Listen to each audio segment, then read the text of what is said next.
Hey, what's up? You just throw my palm up. You know what it means when you throw your palm up to a Samsung Galaxy phone?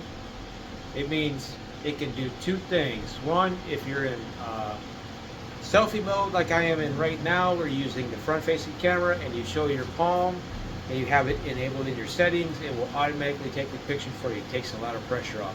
The second way is when you are in the same mode, selfie mode, but you're in video mode, whether you vertical or horizontal.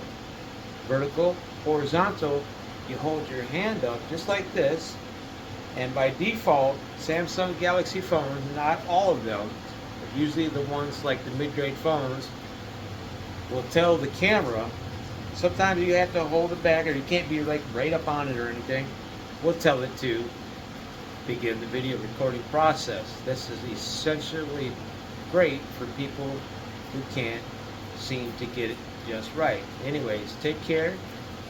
Keep them coming. Follow me, subscribe, and share and get the word out. Take care.